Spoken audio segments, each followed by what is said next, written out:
रायगढ़ में रहने वाले सुदर्शन के घर बहुत सालों बाद एक पुत्र ने जन्म लिया।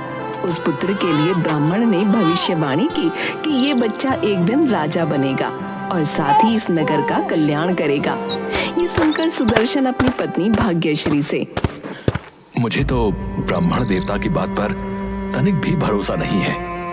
हम ठहरे गरीब किसान और ब्राह्मण देवता हमारे पुत्र के राजा बनने की भविष्यवाणी कर रहे हैं। आप ऐसा क्यों कह रहे हैं? भगवान की मर्जी से बड़ा कुछ नहीं होता।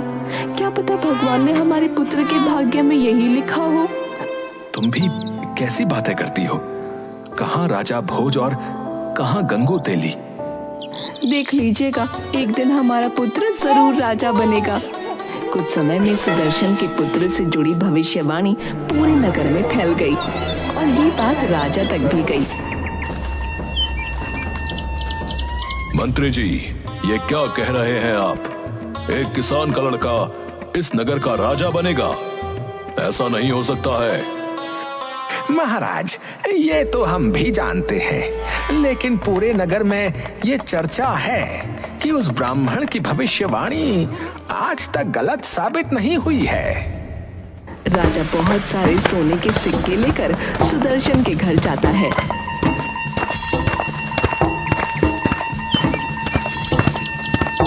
महाराज की जय हो। हम तो धन्य हो गए जो आप स्वयं पधारे। मैं तुम्हारे पास एक प्रस्ताव लेकर आया हूं। महाराज, आज्ञा दीजिए। तुम ये सोने के सिक्के ले लो और बदले में अपना पुत्र हमें दे दो। नहीं नहीं महाराज, आप ये क्या कह रहे हैं? ये पुत्र हमें बड़ी मन्नतों के बाद मिला है। हम कैसे अपना पुत्र आपको दे दें? अगर तुम ये सिक्के लेकर अपना पुत्र नहीं दोगे तो हम तुम्हारे सामने तुम्हारे पुत्र का वध कर देंगे और तुम दोनों को आजीवन कारावास में बंदी बना देंगे। नहीं महाराज, हम आपकी प्रजा हैं। आप ऐसा अनर्थ नहीं कर सकते हैं। मेरे इस नन्हे से पुत्र ने आपका क्या बिगाड़ा है? हमने सुना है कि तुम्हारा पुत्र आगे आने वाले समय में हमारे राज्य का राजा बनेगा। नहीं महाराज, मैं इस बात को नहीं मानता। आप फिक्र मत कीजिए, मैं ऐसा कुछ भी नहीं होने दूंगा। मैं हमेशा मुसीबत को जड़ से खत्म करता हूं, इसलिए ना तुम्हारा पुत्र यहां रहेगा और ना ही इस नगर का राजा बनेगा। अब तुम खुद निर्णय ले लो, तुम्हें अपना पुत्र जीवित रखना है या अपने सामने उसकी मृत्यु होते देखोगे। राजा बड़ा ही दुष्ट था। नगर के लोग उससे खुश नहीं थे, लेकिन उसके आगे मजबूर थे। सुदर्शन और उसकी पत्नी राजा की बात से डर गए। ठीक है महाराज, अगर ऐसी बात है तो आप हमारा पुत्र ले लीजिए, लेकिन हमारी आपसे विनती है कि आप इसके प्राण मत लीजिएगा। तुम समझदार हो जो तुमने ये फैसला लिया। अपना पुत्र मुझे दे दो और ये सोने के सिक्के तुम रख लो। नहीं महाराज, मैं अपना पुत्र आपको इन सिक्कों के बदले नहीं दे रहा, बल्कि उसकी प्राणों की रक्षा के लिए दे रहा हूँ। राजा ने बच्चे को एक बैलगाड़ी में रख दिया और उस बैलगाड़ी को जंगल की ओर छोड़ दिया ताकि बच्चे को जंगली जानवर खा ले। लेकिन नियति को कुछ और ही मंजूर था। जंगल में एक लकड़हारे की और उसकी पत्नी की नजर बैलगाड़ी पर पड़ी। इस बैलगाड़ी से बच्चे के रोने की आवाज आ रही है, परंतु इसमें कोई मनुष्य तो नहीं दिख रहा।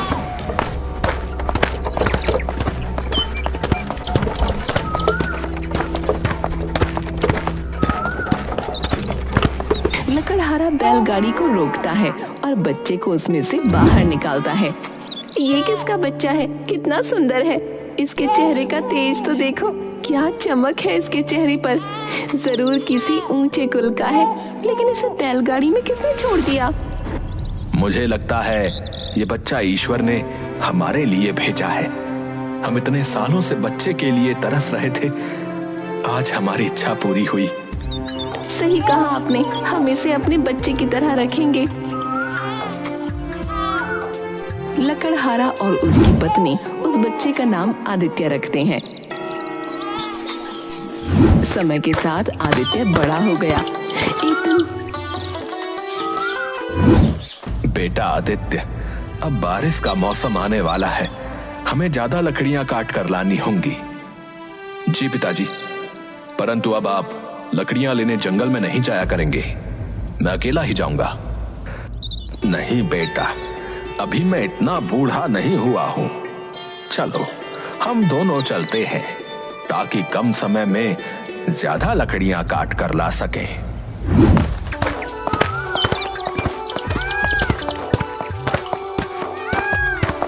दूसरी तरफ रायगढ़ का राजा भी जंगल में शिकार खेलने के लिए आया था। वो आदित्य और उसके पिता से टकराता है। आदित्य को देखकर राजा पहचान जाता है कि ये वही लड़का है जिसे उसने बैलगाड़ी में रखकर जंगल में छोड़ा था, क्योंकि आदित्य के माथे पर एक त्रिशूल का निशान था। तुम कौन हो? प्रणाम महाराज, मेरा नाम आदित्य है और मैं पास के ही गांव में रहता हूं। मैं रायगढ़ नगर का राजा हूं और यहां शिकार के लिए आया हूं, परंतु मुझे अपनी रानी को एक बहुत जरूरी संदेश भेजना है। क्या तुम मेरा संदेश रानी तक पहुंचाने में हमारी मदद करोगे? महाराज, ये तो मेरा सौभाग्य होगा।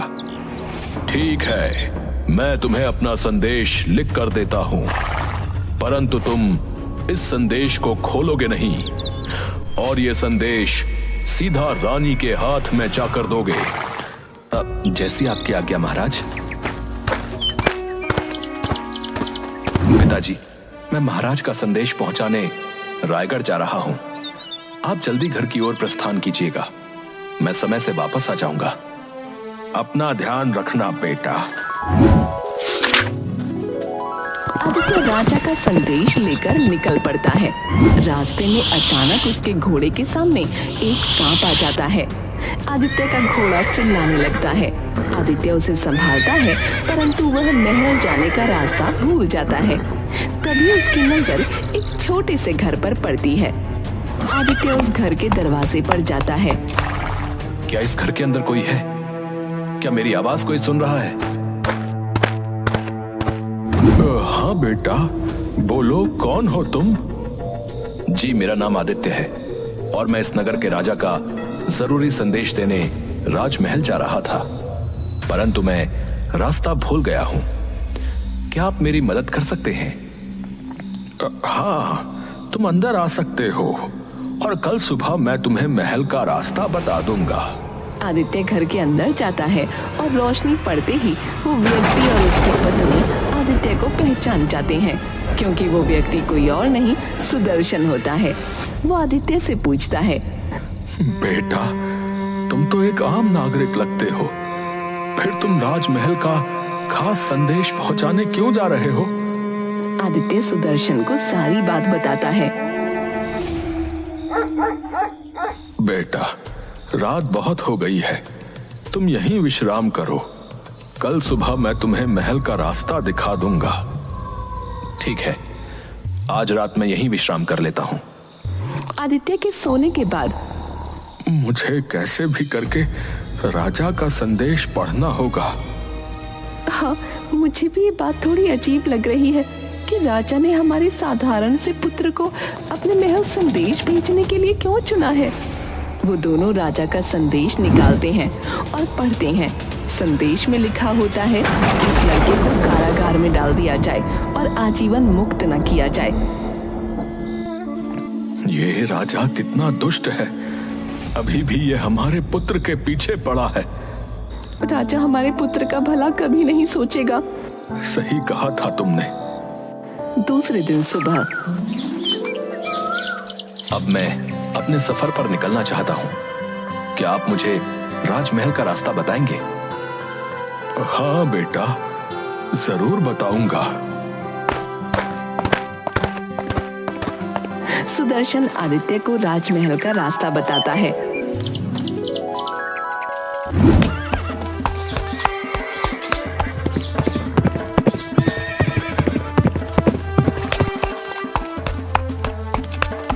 राजमहल पहुंचकर आदित्य राजा का संदेश रानी के हाथों में देता है। संदेश पढ़कर रानी राजकुमारी को बुलवाती है। पुत्री चंद्रलेखा, तुम्हारे पिता ने इस युवक को ये पत्र लेकर भेजा है। वो चाहते हैं कि तुम्हारा विवाह इस युवक के साथ हो जाए। क्या तुम्हें ये युवक पसंद है? चंद्रलेखा आदित्य की ओर देखती है और हाँ में सिर हिलाती है। मंत्री जी, महाराज के आदेशानुसार राजकुमारी का विवाह इस युवक से कर दिया जाए।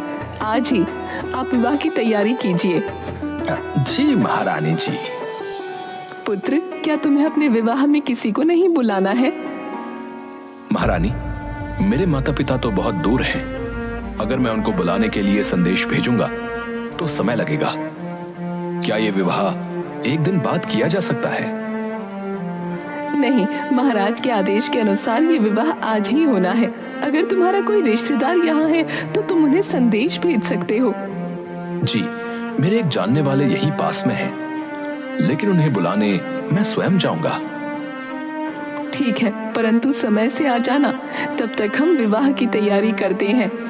आदित्य सुदर्शन और भाग्यश्री के पास जाता है और उन्हें सारी बात बताता है। मेरे माता पिता तो यहाँ से बहुत दूर हैं। मैं उन तक तो अभी नहीं पहुंच सकता हूँ और ना ही संदेश भेज सकता हूँ। कल आप दोनों ने मेरे माता पिता की तरह ही मेरी देखभाल की, इसलिए मैं चाहता हूँ कि आप दोनों मेरे विवाह में मेरे साथ हों। भाग्यश्री सुदर्शन की ओर देखती है। जरूर, हम तुम्हारे विवाह में जरूर चलेंगे। सुदर्शन, ये सब कैसे हुआ? उस दुष्ट राजा के आदेश अनुसार तो हमारे पुत्र को कारावास में डालने की बात लिखी थी ना? तुम ही तो कहती हो, ऊपर वाले की मर्जी हो तो कुछ भी हो सकता है। बस उसी ऊपर वाले की मर्जी से मैंने वो पत्र बदल दिया था। अब हमारे पुत्र का विवाह इस राजा की पुत्री के साथ होगा, जिसके बाद हमारा पुत्र इस राज्य का राजा बन जाएगा। महारानी आदित्य और चंद्रलेखा का विवाह करा देती है।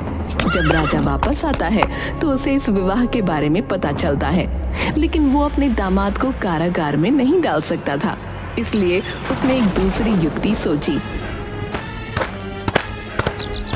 मुझे अपनी पुत्री के बारे में ये सच्चाई तुम्हें विवाह से पहले ही बता देनी चाहिए थी, परंतु मैं जब से आया हूँ मुझे नींद नहीं आ रही कि मैंने जो किया वो गलत किया। क्या बात है महाराज, आप क्यों परेशान हैं? मेरी पुत्री को एक अभिशाप है कि विवाह के 7 दिन बाद उसकी मृत्यु हो जाएगी। ये शाप किसने दिया और क्या इसका कोई उपाय नहीं है?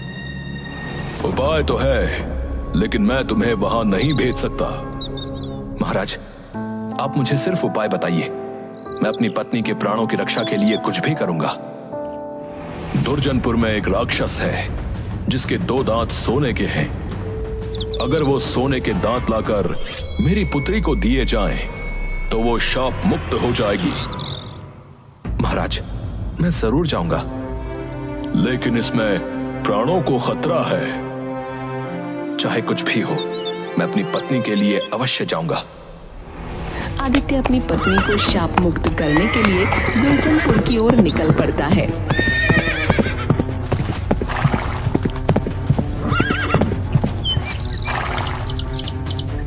रास्ते में उसे एक महल दिखता है, जहाँ का द्वारपाल उसे आगे जाने से रोकता है। तुम आगे नहीं जा सकते हो। परंतु क्यों? आगे जाने के लिए तुम्हें मेरे प्रश्न का उत्तर देना होगा। कैसा प्रश्न? इस आम के पेड़ पर पहले सोने के आम निकलते थे, परंतु अब नहीं निकलते हैं। पहले इसका कारण बताओ, फिर तुम आगे जा सकते हो। अभी तो मैं जरूरी खोज में जा रहा हूं, और अगर मैंने उस खोज से पहले किसी भी प्रश्न का उत्तर दिया तो प्रश्न पूछने वाला इंसान गधा बन जाएगा। वैसे तुमने क्या प्रश्न कहा था? कुछ भी नहीं, तुम आगे जा सकते हो, परंतु वापस आने के समय तुम्हें मेरे प्रश्न का उत्तर देना ही होगा। जरूर दूंगा। वो आगे बढ़ता है।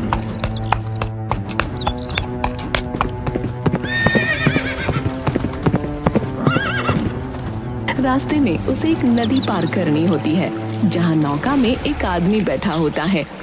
भाई, क्या आप मुझे नदी के उस पार छोड़ देंगे? छोड़ दूंगा, परंतु तुम्हें पहले मेरे एक प्रश्न का उत्तर देना होगा।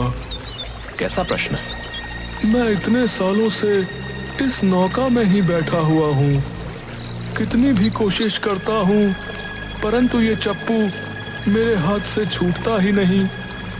इसका कारण बताओ।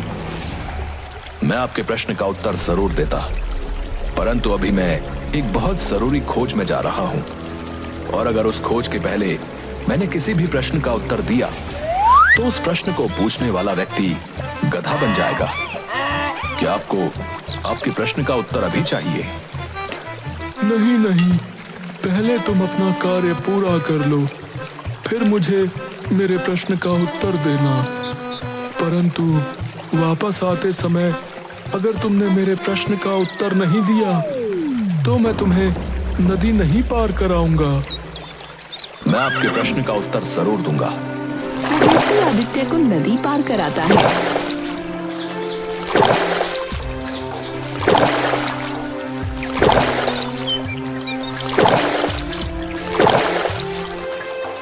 वो दुर्जनपुर पहुंच जाता है, जहां सोने के दांतों वाला राक्षस रहता था।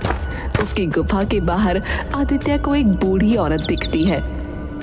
आप कौन है माताजी? पहले तुम बताओ, तुम कौन हो, यहाँ क्या कर रहे हो? जी, मेरा नाम आदित्य है और मैं यहाँ सोने के दांतों वाले राक्षस से मिलने आया हूँ। अच्छा, तो तुम मेरे पुत्र अहिरावण से मिलने आए हो? वो राक्षस आपका पुत्र है? हाँ, वो मेरा पुत्र है, लेकिन क्या तुम्हें नहीं पता, वो इंसानों को जीवित नहीं छोड़ता। तुम क्यों आए हो यहाँ? आदित्य सारी बात बताता है।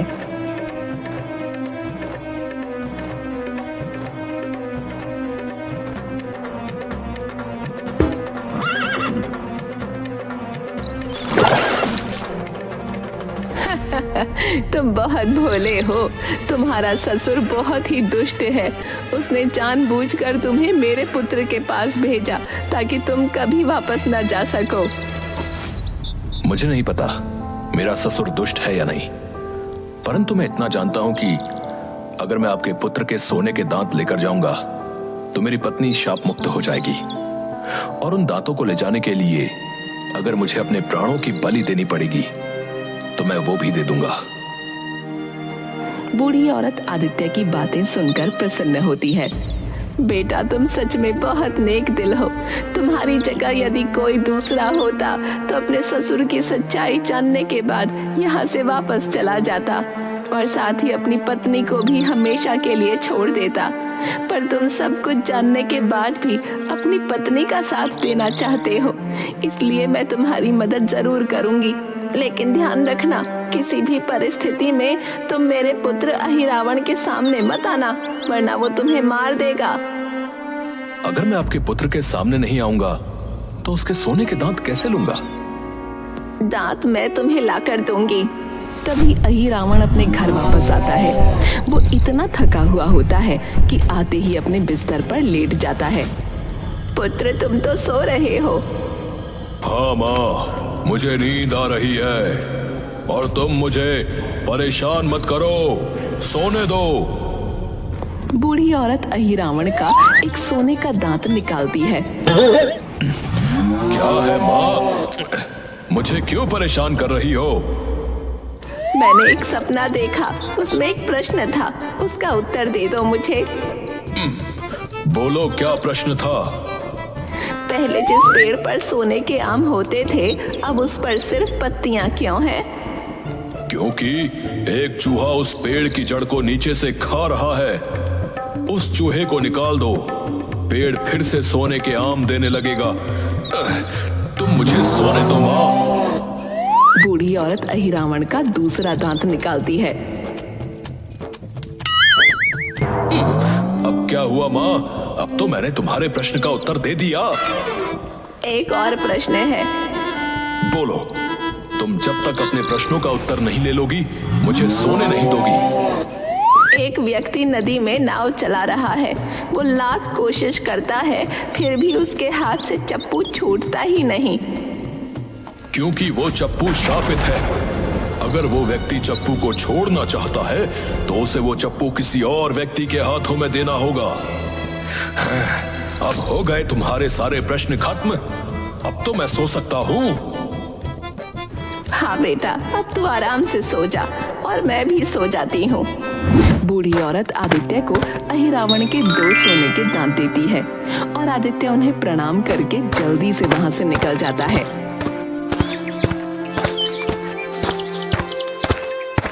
नदी के तट पर आ गए तुम वापस। अब जल्दी से मेरे प्रश्न का उत्तर दो, तभी मैं तुम्हें नदी के उस पार ले जाऊंगा। तुम्हारे प्रश्न का उत्तर तो नदी के उस तट पर है। अगर तुम मुझे उस तट पर नहीं ले जाओगे तो मैं तुम्हें तुम्हारे प्रश्न का उत्तर कैसे दूंगा?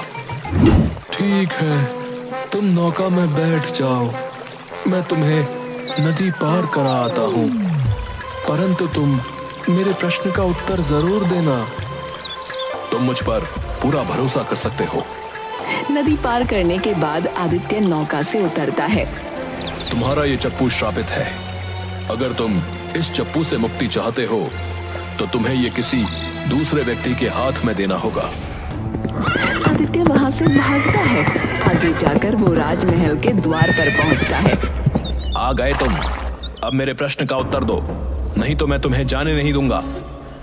इस वृक्ष के नीचे एक चूहा है जो इसकी जड़ों को खोखला कर रहा है। आप उस चूहे को वहां से निकाल दें। वृक्ष में पहले की तरह सोने के आम आने लगेंगे। आदित्य की बात सुनकर द्वारपाल वृक्ष की जड़ से चूहे को निकालता है और चूहे के बाहर निकालते ही उस पेड़ पर बहुत सारे सोने के आम आ जाते हैं, जिसे देखकर नगर के लोग बहुत खुश होते हैं और वो सब मिलकर आदित्य को सोने के सिक्कों से भरे हुए 8 बक्से उपहार में देते हैं। आदित्य उपहार लेकर रायगढ़ वापस आता है। महाराज, मैं वापस आ गया और उस राक्षस के सोने के दांत भी ले आया। तुम तो बड़े वीर हो, परंतु ये बताओ कि तुम्हें ये सोने के सिक्कों से भरे हुए बक्से कहां मिले? महाराज, दुर्जनपुर के जंगलों में सोने के सिक्कों के बड़े बड़े पहाड़ हैं। मैंने ये वहीं से लिए हैं। राजा लालची था और सिक्कों के लालच में दुर्जनपुर के लिए निकल पड़ता है। जैसे ही वो नदी के तट पर पहुंचता है, नौका में बैठा व्यक्ति राजा के हाथ में वो श्रापित चप्पू पकड़ाता है और नौका से बाहर आकर नाचने लगता है। तुमने ये चप्पू मुझे क्यों दिया? क्योंकि ये श्रापित चप्पू है और अब ये आपके हाथ में है। आज से इस चप्पू को चलाने का काम आप करेंगे और मैं इस चप्पू की गुलामी से मुक्त हो गया। दूसरी तरफ राजमहल में सुदर्शन और भाग्यश्री अपनी सारी सच्चाई आदित्य को बताते हैं। पिताजी, आपने मुझे तब क्यों नहीं बताया जब मैं आपके पास आया था? बेटा, मैंने तुम्हें इसलिए नहीं बताया क्योंकि मुझे डर था कि सारी सच्चाई जानने के बाद तुम कोई गलत कदम ना उठा लो। हमें उस समय चुप रहना ही उचित लगा, पर अब हम और चुप नहीं रह सकते थे। आदित्य अपने असली माता पिता से मिलकर बहुत खुश होता है। साथ ही वो अपने लकड़हारे माँ बाप को भी अपने पास राजमहल में बुला लेता है और वो सब मिलकर एक साथ खुशी खुशी राजमहल में रहने लगते हैं।